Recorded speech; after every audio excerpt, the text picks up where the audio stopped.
Olha, gente, uma boa quinta-feira pra vocês. E eu queria pedir pra você que tá aí no trem, no ônibus, no táxi, no avião, Na na cozinha. cozinha, no jardim. Queria pedir pra você colocar o fone mais grudadinho no ouvido, porque esse dilema de hoje ele precisa ser muito bem ouvido. E tem uma coisa que aconteceu. Esse dilema de hoje teve um e-mail, depois teve uma réplica, depois teve uma tréplica.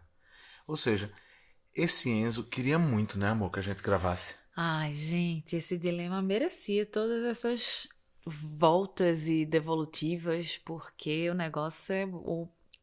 A treta é pesada aqui.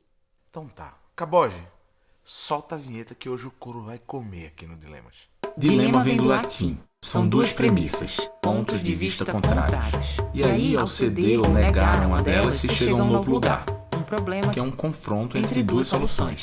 No dicionário hipster, treta. Situações embaraçosas. Dilema É um problema a ser resolvido, ou não. a ser entendido. Putz, discordo. É? Então temos um dilema. Bem-vindas e bem-vindos. Esse é o Dilemas, Dilemas. podcast com Lua Barros. E Pedro Fonseca.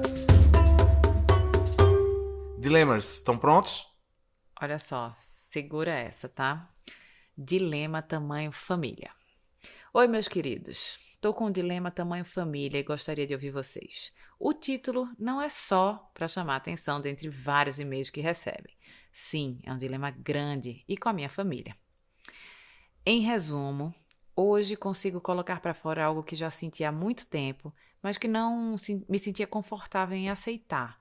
Não tenho mais nenhuma vontade de conviver com meus pais. Começou assim, viu, gente? Bem leve. Esse processo de distanciamento é antigo. Meus pais são super autoritários, controladores, conservadores, religiosos, viúvos da ditadura. Enfim, a tradicional família mineira. Esses mineiros problemáticos que vivem enchendo o saco de vocês, hein? Estão sempre por aqui, né? Agem como se eu, do alto dos meus 36 anos de idade, casado, pai de 2 crianças fantásticas, ainda fosse um pintinho que tivesse que andar debaixo da asa deles e ainda por cima ser extremamente grato por essa proteção. Não sofri castigos físicos, mas o medo era algo que permeava a nossa relação desde quando me lembro. Na minha adolescência, esse convívio se tornou ainda mais conflituoso. Não aceitaram meus processos de crescimento e minha busca pela identidade e independência.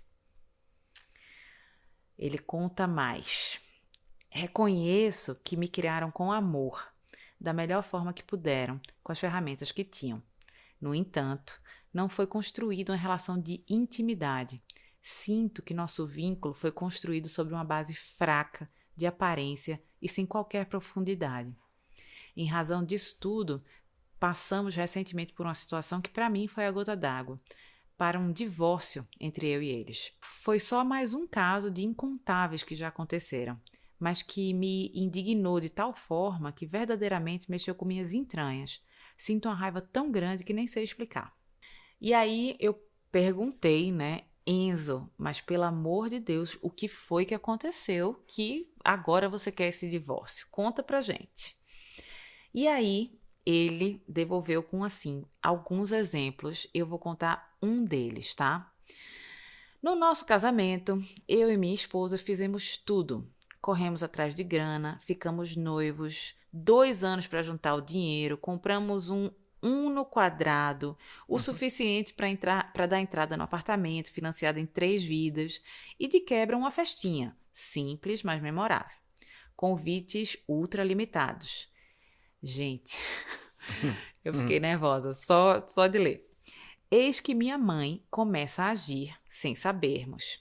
Entra em contato com vários convidados para confirmar a presença e para aqueles que não iriam, pediu os convites para que ela pudesse dar a outras pessoas. Conclusão: fui apresentado a várias pessoas na festa do meu casamento. Eu achei isso tão grave. Olha, gente, Achei isso tão grave. eu queria dizer apenas uma coisa, e não acabou ainda, né? E aí ele contou outros episódios dessa mãe, né, um tanto controladora. Mas realmente esse episódio do casamento eu acho muito, muito louco. E aí ele mandou outro e-mail depois. E ele disse assim: mandei os exemplos que vieram à cabeça. Tinha pensado inicialmente em situações grandes, absurdas, que pudessem retratar a postura impositiva, atropeladora, egocêntrica que meus pais têm como regra e como forma de agir comigo. No entanto, pensei depois em como a tirania se faz pior nos detalhes, no dia a dia. Isso é que mata, que destrói a relação. Porque se os exemplos que te dei fossem casos isolados ao longo de vários anos, talvez pudessem ser superados de algum jeito. Mas não, a crueldade é diluída ao longo do tempo nas pequenas coisas. Ai, e aí ele termina aqui dizendo assim: para além disso, somos totalmente diferentes em questões de vida. Eles se tornaram fundamentalistas religiosos, eu estou me identificando como agnóstico.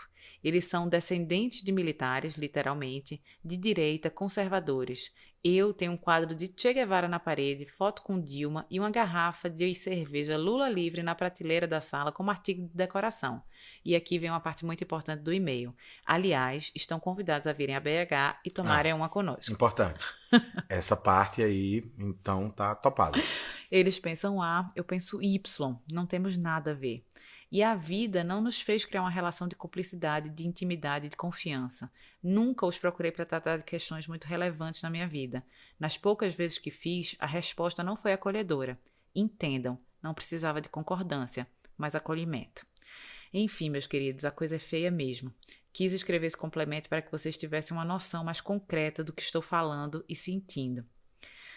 Quando escrevi que hoje tenho a convicção de que não quero mais me relacionar com eles, disse depois de muitos anos de reflexão e com muita tristeza, muita mesmo, que dói literalmente no meu corpo. É isso. Um beijo. Ai, Enzo! Rapaz, veja, eu sempre achei que a humanidade tinha um grande problema que, uma vez resolvido, tudo ia fluir, que é a interpretação de texto. Tá. Eu continuo acreditando que esse é o maior problema da humanidade. A interpretação de texto, a falta de habilidade para a interpretação de texto, do ser humano, né? Esse bicho que aprendeu a ler. A segunda, descobri hoje, ao escutar esse e-mail, é um conceito que tem um erro grave, linguístico, etimológico, que é uma coisa que a gente chama de reprodução humana. Se a gente continuar usando o termo reprodução humana, a gente vai dar errado. Sabe por quê?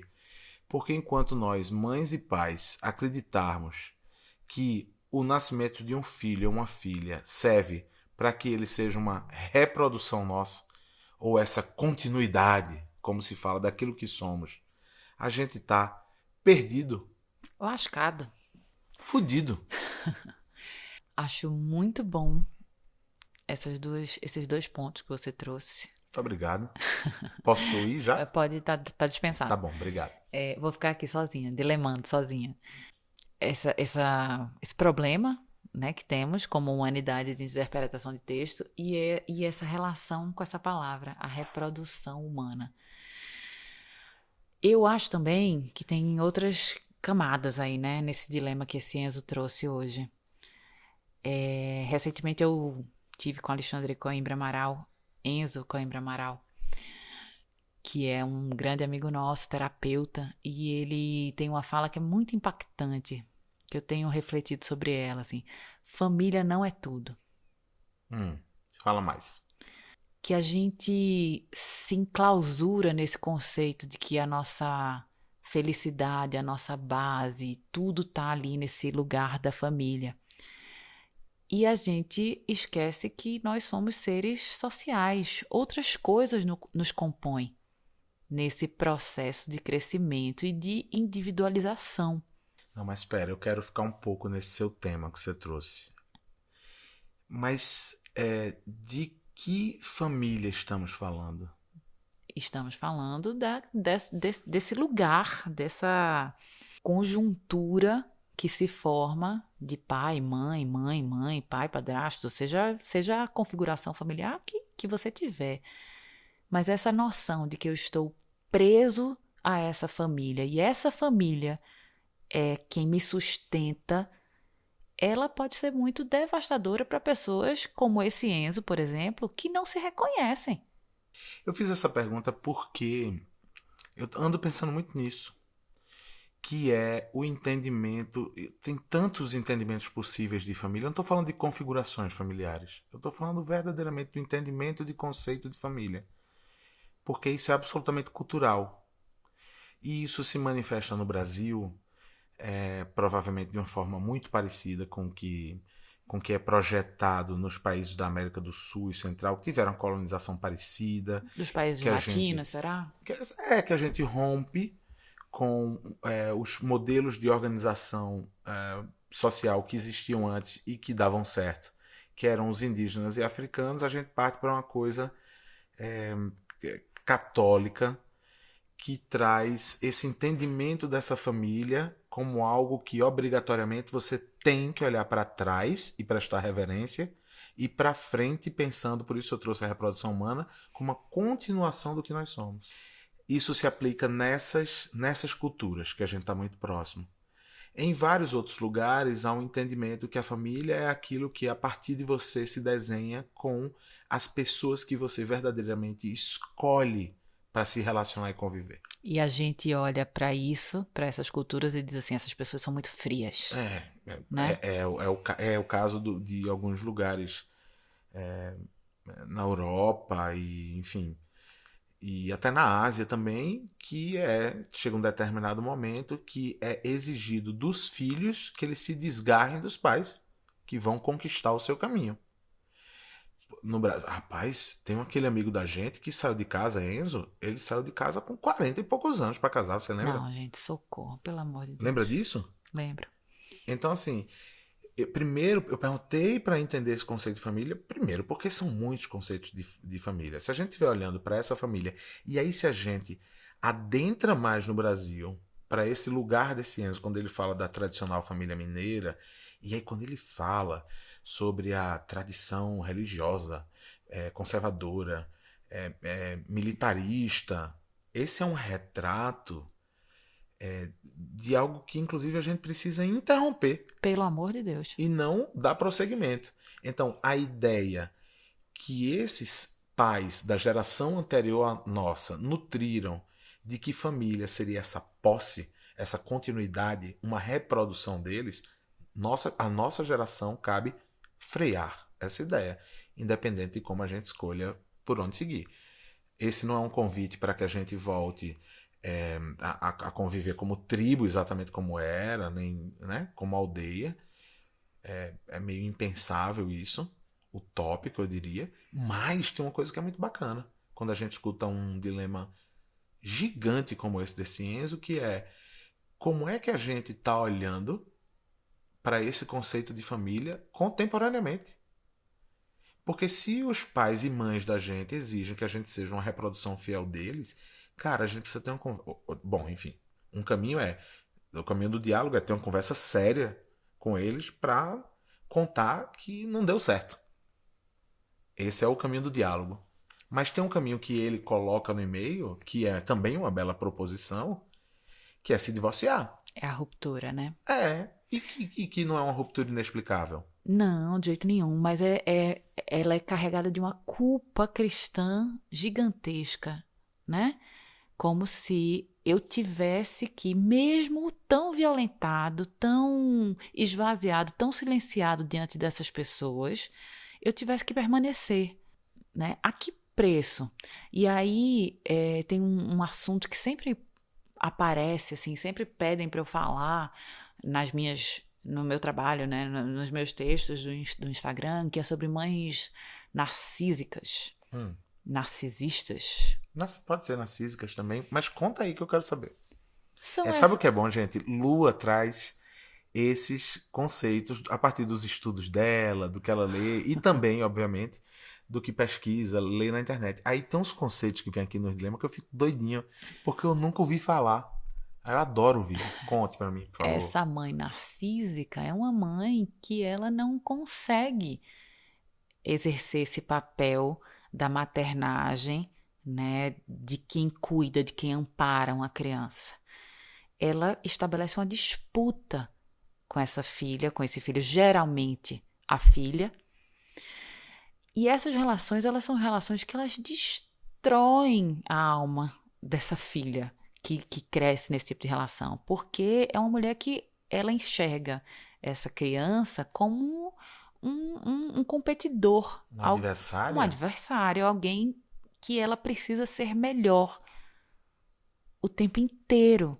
Então são relações que são muito difíceis de você acolher e aceitar. Quando você vira adulto e você entende o mal que aquilo que te causa, a dor que aquilo te causa, ainda assim, pela culpa cristã, eu já recebi alguns relatos assim, de mulheres que se sentem em dívida, ainda em dívida com essa mãe, que maltratou tanto, que humilhou tanto, que nunca exerceu esse papel do cuidar, né? Que é o papel que é o esperado das mulheres que escolhem, que decidem ter filhos, assim. Não tem isso. E essa competição é uma competição? Pode ser. É uma competição que se dá por quê? Por disputa territorial, emocional? Sim, De, territorial, de... emocional. É como se aquele filho roubasse alguma coisa dessa mãe. Uhum. E essa mãe, ela precisa garantir que não, essa criança ela não vai roubar nada que é meu. Não vai roubar minha beleza, não vai roubar meu marido, não vai roubar meus amigos, não vai roubar nada. É óbvio que isso é uma doença, né? Não, É. não é uma coisa trivial da relação materna, que é em si uma relação muito complexa, a relação mãe-filho, mas não é trivial. O que traz o terceiro maior problema da humanidade, então, depois da falta de interpretação de texto e dessa questão da reprodução humana, esse conceito equivocadíssimo, a terceira coisa que é a falta de terapia. No caso, sim. Pronto. Olha, resolveu esses três. Não tem botão para arma A nuclear. gente segue e toca o barco. Não tem coronavírus. Não tem The Voice Kids. Não tem nada disso. Acaba tudo que é ruim. Acaba tudo que é ruim. Só fica coisa boa. É isso aí. Terapia é sempre bom. Mas voltando ao dilema do Enzo, né? Eu, na verdade, eu entendo a dor que ele traz, e é uma dor física, né, que ele comenta. Mas, cara, por que que a gente precisa estar nessas relações? Porque é pai e mãe? Por que que a gente precisa estar nessas relações que são relações que nos devastam, que não nos veem, relações que precisam da nossa obediência? Eu fiquei muito mexida com esse dilema porque ele, para mim, ele é o dilema com o qual eu trabalho diariamente, né? São pais dessa nova geração que estão num processo muito difícil de romper com esse padrão que a gente traz, que a gente carrega, desse padrão familiar, onde as crianças elas precisam ser subservientes, os pais, mães e pais são absolutamente controladores nos desejos dos filhos. E a gente vai achando que a gente está super na boa, desconstruído, que a gente está negando esse modelo, não vamos mais fazer isso não, mas aí a gente vacila numas coisas, porque a gente não consegue ver filho como indivíduo. Ontem eu recebi um inbox de uma pessoa dizendo assim: Pedrinho, não sei se você viu esses vídeos, voltaram à moda, agora isso já tinha sido feito e agora estão fazendo, que é o famoso teste do marshmallow com as crianças. Ai, gente, que horror. Para testar a obediência. Eu achei que essas pessoas já tinham que essas pessoas já tinham acabado, que isso era uma coisa lá da década de 90, mas não é. É muito preocupante pensar que a gente está em 2020, tem mãe e tem pai pensando nisso, que é esse controle sobre o que esse indivíduo é, ou deseja ser, ou vai desejar ser, e o que ele será. Não vai ter controle. Tudo bem, estamos falando de uma geração daqui para frente. Vamos olhar para trás. O Enzo, o episódio da mãe dele pegando o telefone, ligando para a lista de convidado. Imagina ela ligando. Alô? Ô Valentina, soube que você tá convidada na festa do meu menino? Você vai mesmo? Aí a pessoa do lado vai: não, sabe o que é, dona Valentina? Que esse final de semana tá super difícil, que a gente tava com a viagem marcada pra São Tomé das Letras, ela faz, não tem problema não, eu vou mandar aí o motoboy pegar o convite, porque ficou muita gente da família de fora, aí corta. Chega no dia do casamento, a festa que eles ralaram pra ter, né? Um no quadrado, economizando dinheiro, tal, tal, tal. O cara é apresentado a convidados. Rapaz, sério mesmo. É, e eu acho que a gente vai se submetendo a esses processos familiares de um jeito que a gente não vê. Até que tem uma hora que, geralmente, quando a gente tem filhos, chega esse momento de você lidar com essas diferenças e com esse controle que você o tempo inteiro disse sim, né? E você diz assim, eu não dou conta Não mais aguento disso. mais. Ele tá não aguento mais, né? É, eu sinto, assim, olhando para minha história um pouco, que eu passei por esse processo de pequenas rupturas que se tornaram distanciamentos, porque eu fui delimitando o meu espaço à medida que eu fui, né, que eu casei, tive filhos. Não, isso aqui não vai ser desse jeito, isso vai ser de outro jeito. E isso causa muito incômodo. Você delimitar o seu espaço causa muito incômodo no outro que sempre ocupou um espaço que era seu, mas que ele usava como se fosse dele. Então, eu sinto que eu fiz isso de algumas formas. E aí, para algumas pessoas da família, isso é sim uma ruptura. E tudo bem. Beijo, paciência, né? Vamos nessa. Para outras pessoas, não. Para outras pessoas é um reaprendizado de como a gente pode se relacionar a partir desse novo espaço que você delimita. E aí é muito mais saudável para todo mundo. Só que a gente não espera isso de pai e mãe. A gente não espera que pai e mãe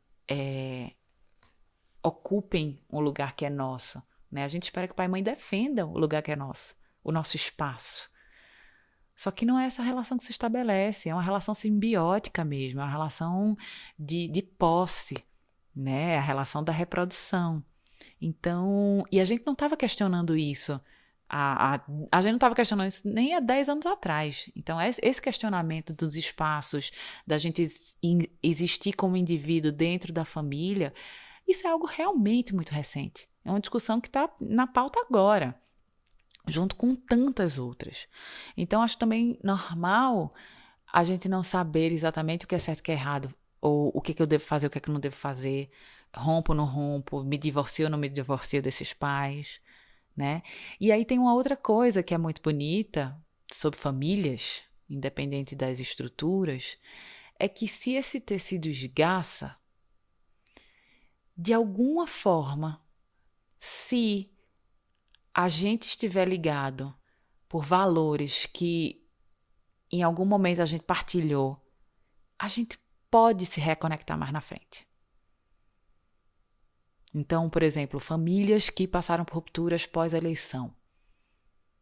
Por que isso aconteceu? Porque a gente se viu diante de valores que são completamente opostos. Você tem um valor quando você vota no nosso atual presidente e eu tenho um outro valor quando eu digo eu não vou votar nesse presidente. E aí a gente se estranha nisso, que é algo que é muito importante. E tudo bem a gente se estranhar. E tudo bem a gente se afastar.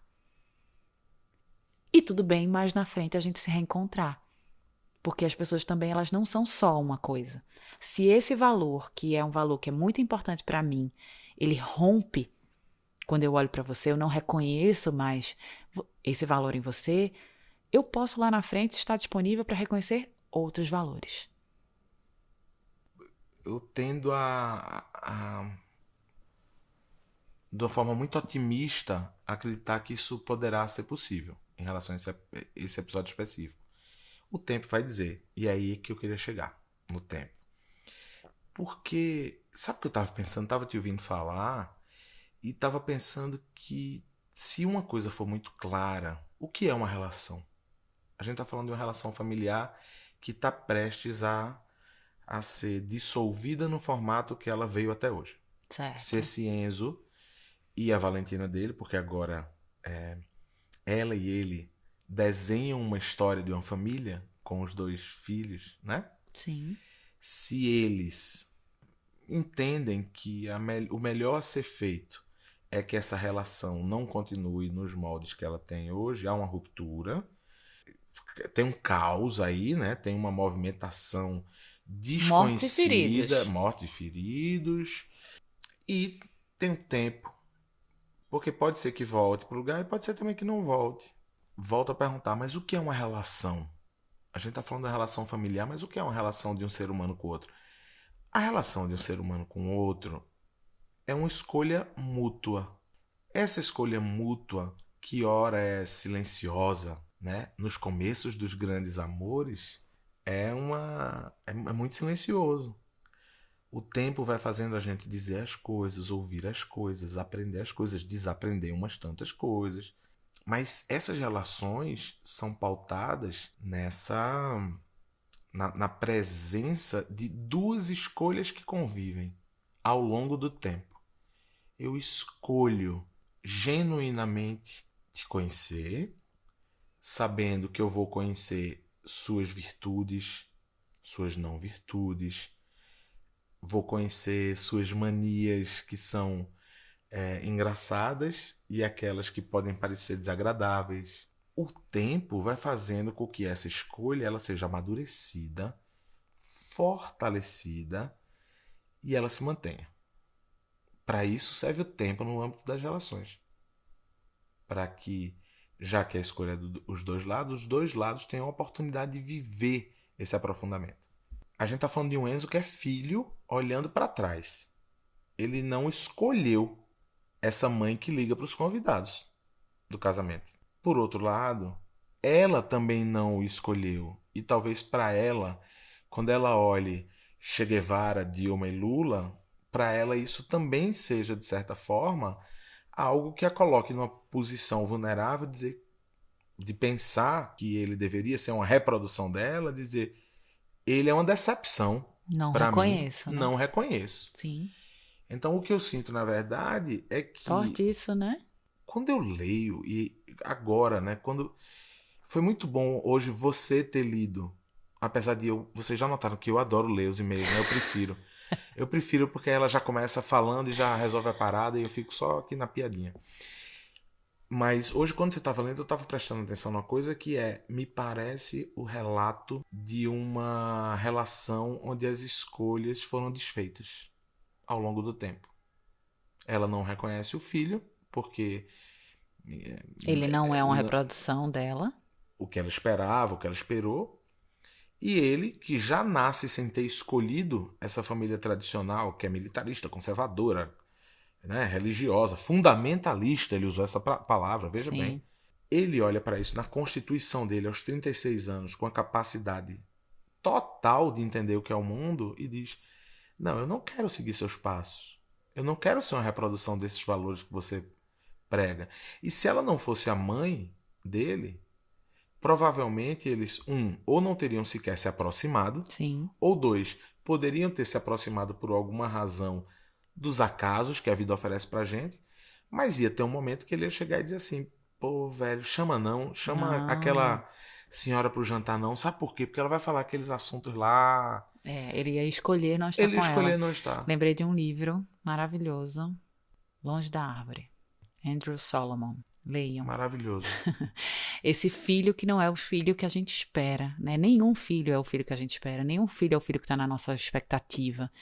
Todos os nossos filhos, eles são, antes de qualquer coisa, indivíduos desconhecidos, que a gente precisa aprender, ou não, a gente não precisa nada, mas a gente deveria aprender a conhecer e respeitar, porque só assim a gente tem a possibilidade de viver o amor incondicional. Sem isso, é o amor condicional o tempo inteiro. Essa mãe é uma mãe que condiciona o amor dela.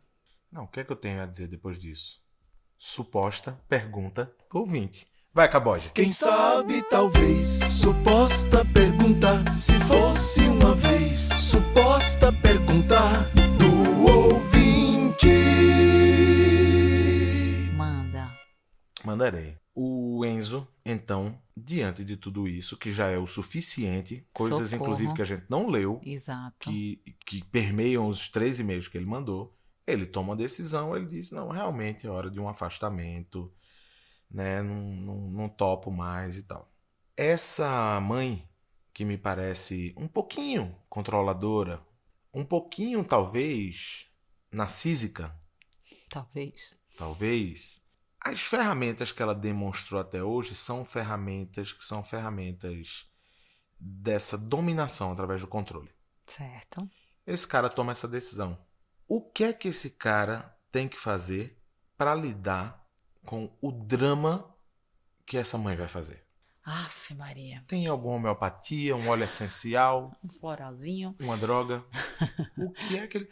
A pergunta séria, falei brincando dessas coisas, mas a pergunta séria é: como fazer para lidar depois de uma decisão como essa? Dizer, não te escolhi, desculpa, a gente vai seguir aqui nosso caminho, você vai seguir o seu. Como lidar com isso que virá depois, que vai ser, sim, permeado por chantagem, por... Bélico, né? Será vai bélico. ser bélico, inclusive porque essa é a escolha da mãe. Sim. O belicismo está, inclusive, embutido nas outras decisões de perfil que ele falou que ela Total. tem. Então, para onde vai essa agressividade e como ele lida com essa agressividade? Muito boa essa pergunta do ouvinte. Sempre faço perguntas boas, resposta pergunta do ouvinte. Eu acho que nesse processo de tomada de decisões que a gente faz ao longo da vida, tem uma coisa que é assim, voltar para o meu porquê. Então, diante de qualquer resposta agressiva dessa mãe, qualquer medida dessa mãe, diante da sua dor, que é uma dor, né? A dor de um filho romper não é fácil também para essa mãe. Esse Enzo precisa voltar ao porquê dele. Por que que eu tô tomando essa decisão? Tô tomando essa decisão porque eu venho há 36 anos silenciado, não visto, não acolhido.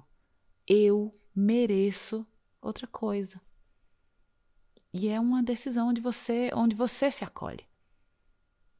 Onde você entende que você realmente não precisa estar naquela relação, independente de ser pai ou mãe. E óbvio que não é fácil.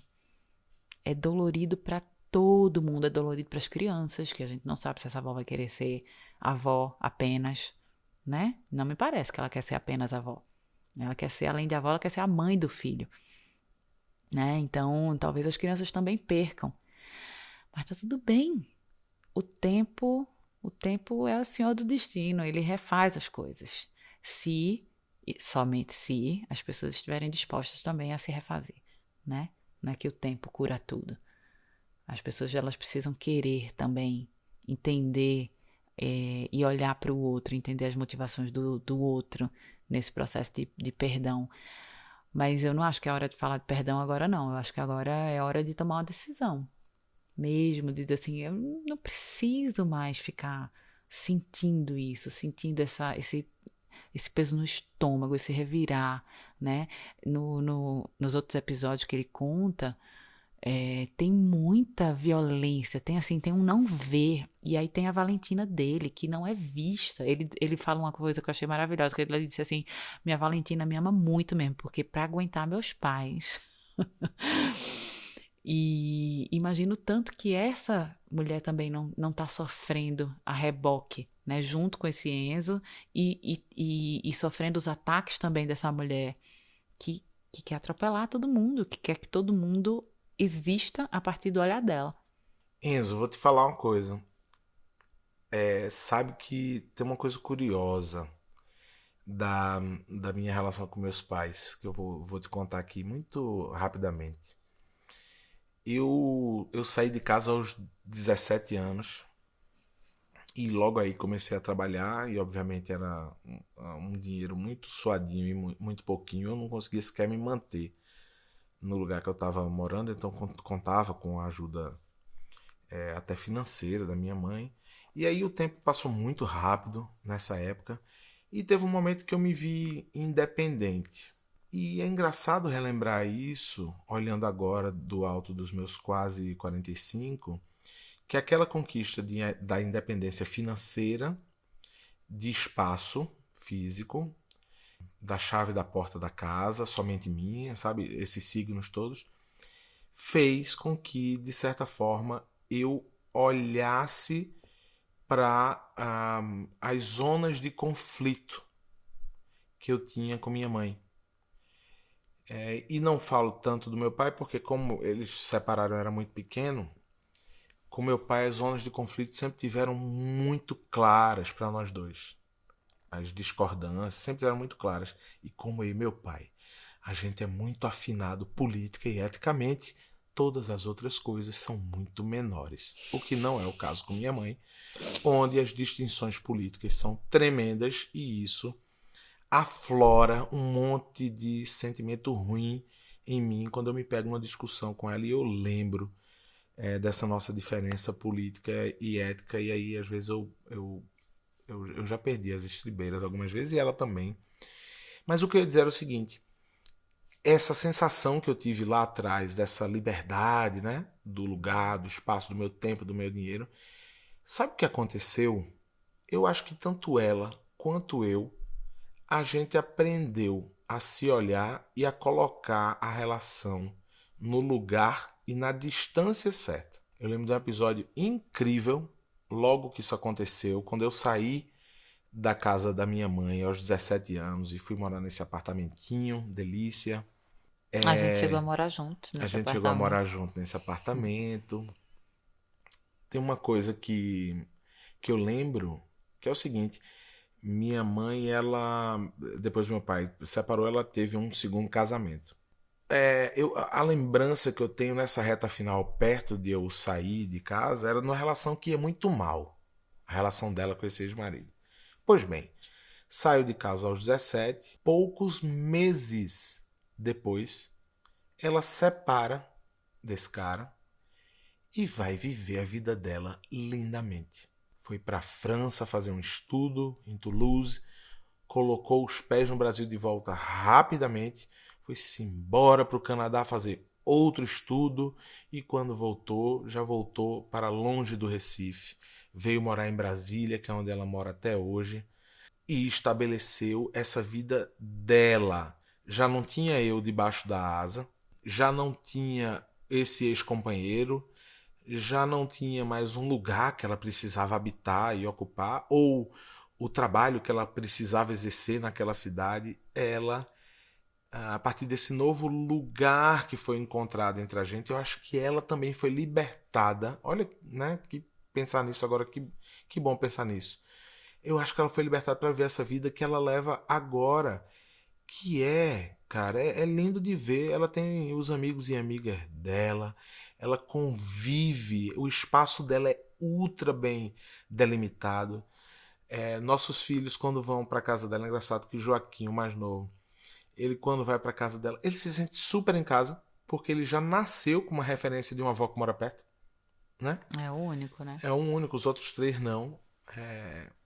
Apesar de terem uma relação boa com ela nesse sentido, mas eu olho para a relação da minha mãe comigo e da minha relação com minha mãe e volto àquele pensamento das escolhas que a gente fez, e eu acho que a maturidade fez com que a gente refizesse as escolhas, talvez. Porque a escolha inicial, na infância, na adolescência, era meio que uma coisa que estava posta. A gente Não é não é pensada, né? pensado, não é discutido. Mas agora, todo mundo adulto, a gente pode, com muito discernimento, muita tranquilidade, com muito diálogo, e sempre recomendo com muita terapia para que a gente aguente os trancos que a gente vai levar diante de decisões duras. Eu sinto que tá tudo bem parar para pensar em quais são essas novas escolhas, e acho que você está no caminho. Acho engraçado quando o Enzo coloca, amor, essa história dele, diz assim: eu quero me divorciar dos meus É simbólico pra pais. caramba, né? Mas na verdade é como se essa separação viesse se arrastando Sim. durante os anos. Então pensa, se não fosse com seus pais, se fosse numa relação com sua companheira, se vocês arrastassem uma separação por, vou chutar aqui um número, 15 anos. 15 anos Socorro. decidindo A se gente separar. merece Quem ser aguenta? feliz. A gente merece ser feliz. Sabe uma coisa que eu tava pensando do e-mail dele, que pra mim é muito forte como mãe e como filha, que é uma palavra que ele repete algumas vezes, que é intimidade. Cara, a construção da intimidade com filho é um negócio que demanda da gente uma verdade e uma entrega o tempo inteiro. E é muito bonito. Eu estava ouvindo você falar da sua mãe e estava pensando na minha mãe, na relação que eu tenho, né? Nessas nossas relações, que são relações anteriores a essa nossa relação familiar. E existe uma intimidade absoluta que rege tanto a sua relação quanto a minha relação. E isso é muito lindo. Porque quando tem intimidade, a gente tem para onde voltar. Sem intimidade, a gente não tem para onde voltar. A gente se torna desconhecido. Sem intimidade a gente não tem assunto. Sem assunto, a gente não tem como manter aceso esse diálogo que alimenta tanto essas escolhas que a gente fez. De estar perto de outras pessoas, sabe? Quantas pessoas você não conhece que estão longe de pessoas queridas e que mantém, mesmo geograficamente distante, mantém essa intimidade viva através da conversa aberta e franca, né? Não precisa da presença, né? Não. A presença, ela é desejada. Sim. A ausência, ela é sentida. Totalmente. Mas a gente consegue alimentar essa intimidade, ainda que à distância. Esse é um querer.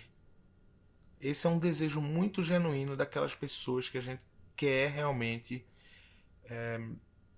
ter por perto na vida. E ter por perto no sentido menos literal. Ter por perto como essa presença constante no pensamento, na existência. Talvez esse Enzo já esteja muito desconectado dessa mãe, a tal ponto de ser irreversível o pensamento agora, pelo menos agora, porque eu estou acreditando naquilo que você falou sobre a possibilidade de uma hora isso voltar.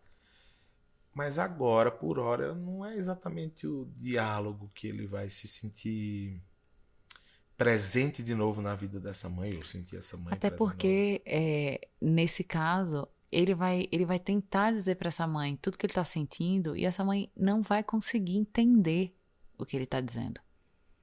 Ela não é capaz, nesse momento, diante desses 36 anos de relação, ela não é capaz, nesse momento, de entender a dor dele. Sim. Então, talvez esse afastamento seja fundamental para que ela consiga ver esse filho, esse Enzo, de um outro lugar. Sim. E aí é que eu acho que tem a intimidade, né? A intimidade é quando a gente vê o outro, por quem ele é. Eu tiro qualquer expectativa e eu vejo o outro e eu aceito o outro. É aí que eu sou íntima dele. Sim. Ai, que complexo. Maravilha. Eu adorei esse dilema de hoje. Enzo, bom, eu te mando um forte abraço para você e para sua Valentina. A gente tá aqui. A gente tá aqui, vocês sabem o endereço. A gente já sabe que vocês estão aí esperando a gente com a cerveja Lula livre, então espere mesmo que a gente vai. Eu sinto que tem um pesar. Tem, claro que tem. No e-mail. Não é simples, Peu. Não é simples, assim, vou romper com meus pais. Não é simples. Dói mesmo. A gente não cresce esperando isso, entendeu? Sim. A gente cresce esperando esse lugar de amor, de acolhimento, e ver que não existe isso é duro pra cacete. Eu senti esse pesar e eu espero que esse pesar seja, no tempo que for necessário, seja substituído por uma serenidade. Uma certeza de que ele importa, de que ele merece estar em uma relação que ela devolva pra ele coisas e não só exija, demande, sabe? Então é um processo de se enxergar também. Enzo, olha só, a gente já sabe que você já mandou e-mail, réplica, tréplica. O seu dilema tá entrando no ar hoje. Sinta-se à vontade para mandar mais um comentando o que é que você achou. Para quem ainda não mandou os dilemas, vocês já sabem como é, mas não custa repetir. Você pode mandar um e-mail para mim, oi@pedrinhofonseca.com.br, ou para mim, luabarros@redeamparo.com.br. Antes de terminar, uma coisa não combinada aqui entre nós, mas que eu tenho certeza que Lua vai ser favorável. A gente resolveu fazer o Dilemas como uma forma, primeiro, da gente entender como, principalmente os diálogos, começou muito com esse pensamento, os diálogos de casais podem ser enriquecidos à medida que outras pessoas vão chegando nessa conversa. Sim. O primeiro objetivo foi esse. Obviamente, fugiu deliciosamente do nosso controle e já teve aqui, dilema de astronauta que deixou o amor em Marte, já teve dilema de casal que se separou na aurora boreal, já teve dilema de filho que teve de tudo, não apenas de relações afetivas e amorosas entre casais, né? Mas a gente entrou nessa para isso, perdemos o controle e a gente tem muito, muito orgulho de toda semana a gente conseguir colocar um podcast no ar. Isso dá um puta trabalho. Isso exige da gente um tempo. A gente procura responder todo mundo. Quem já mandou e-mail sabe. A gente adora. Não tem nada que a gente faça no Dilemas que a gente não goste muito. Mesmo. É muito massa. É muito prazeroso. E essa semana aconteceu uma coisa nesse ambiente digital de podcast que foi uma avalanche de perversidades, crueldades, com uma figura que ela é muito emblemática nessa história do podcast no Brasil, que eu vou falar o nome, que é a Cris Bartz, que por conta de um episódio que teve algum tipo de ruído no diálogo, que eu não sei, eu não ouvi o episódio, eu não vi print de nada, eu estou muito ausente das redes sociais, do Twitter, mas eu vi comentários de pessoas amigas minhas e dela, falando que havia tido esse massacre. Até pediram para tirar o episódio do ar e tiraram o episódio do ar, mas eu vi uma coisa que ela falou nas redes que foi: olha, se vocês quiserem me cancelar, se vocês quiserem brigar comigo, briguem, mas não coloquem minha filha no meio dessa conversa. Cris Bartz, ela é a parceira de Juva Lauer no Mamilos, que é um dos podcasts mais relevantes do Brasil, que tem já alguns anos de estrada. É um trabalho jornalístico belíssimo dessas duas mulheres que são duas danadas. São. Que fazem isso com muito, muito, muito cuidado e que, por algum acaso, por alguma desventura, erraram. Então, hoje, queria encerrar esse episódio do Dilemas. Cris, não sei se você nos ouve, mas eu tenho certeza que isso vai chegar até você, porque nós temos muitos amigos em comum. Queria prestar total solidariedade a você e às pessoas que utilizam o ambiente digital para linchar alguém, para apontar erros como se fossem motivo desse movimento contemporâneo que é o tal do cancelamento. Queria que vocês entendessem, ouvissem com muito cuidado e atenção o que eu vou dizer agora. Quando você cancela alguém, isso diz muito mais sobre você do que essa pessoa que você está cancelando. Trate disso. Trate da sua psique, trate da sua identidade, trate de quem você é. Porque a gente não cancela as outras pessoas, não. A gente chama para conversar e a gente não exige das pessoas perfeição, não. Isso é absolutamente perverso. Então, tente se enxergar, se olhar, se estudar, saber quem você é e não promover esse tipo de ódio e perversidade na internet. Isso aqui não é um mundo à parte do nosso mundo que a gente vive. Não existe a vida real e a vida digital. A vida da gente com a chegada da internet, ela é única, ela acontece à medida que a gente existe, tanto na internet quanto fora. Essas coisas estão ligadas e é impossível dissociar. Então fica aqui nosso abraço a Cris Bartz, a pessoa que ela é, a mãe que ela é, a profissional que ela é, ao que ela faz no Mamilos, e as pessoas que agiram de forma perversa com ela. Fica aqui nosso repúdio a esse tipo de atitude e fica o nosso convite para que, se você é uma dessas pessoas, que você reflita e saiba que essa perversidade diz muito mais sobre você do que o erro do outro, porque todos nós estamos aqui para acertar e para errar. E, por favor, não escrevam pra gente dizendo assim: mas Lua e Peu, sabe o que foi que aconteceu? Porque ela disse que não sei quemzinha, que não sei... Não interessa. Ela errou. Acabou. Todo mundo erra. Todo mundo vacila. Todo mundo comete erro, gente. Então, essa busca por pessoas infalíveis está nos adoecendo. Eu fiquei muito feliz que você encerrou Dilemas desse jeito, porque eu tenho um maior respeito por Cris e por Jo. Acho que o podcast delas é um serviço que acontece gratuitamente em várias plataformas e que a gente precisa dele porque é informativo, é interessante, é feito com inteligência. E eu fiquei arrasada quando eu li hoje os comentários no Twitter, esses ataques a Cris e a esse episódio. E é isso, gente. A gente erra, olha só. Que loucura, né? Pensar nisso. E tem um negócio, se nós que estamos dispostos, né, a enxergar os outros na sua plenitude, entre erros e acertos, se a gente se manifesta mais e entende isso, a internet se transforma nisso. Se a gente abre brecha para isso que é tão cruel e perverso, é isso que vai dominar as pautas na internet. Então, vamos falar sobre o diálogo, vamos falar sobre o acolhimento do erro do outro, vamos falar sobre tudo isso de onde a gente estiver, seja a gente figura pública ou figura publicada, como me ensinou Caio Braz. Vamos falar disso sim, porque a gente precisa ser mais tolerante, porque senão essa merda aqui vai dar mais errado do que já deu. Eu acho que é isso. Vamos encerrar o Dilemas por hoje?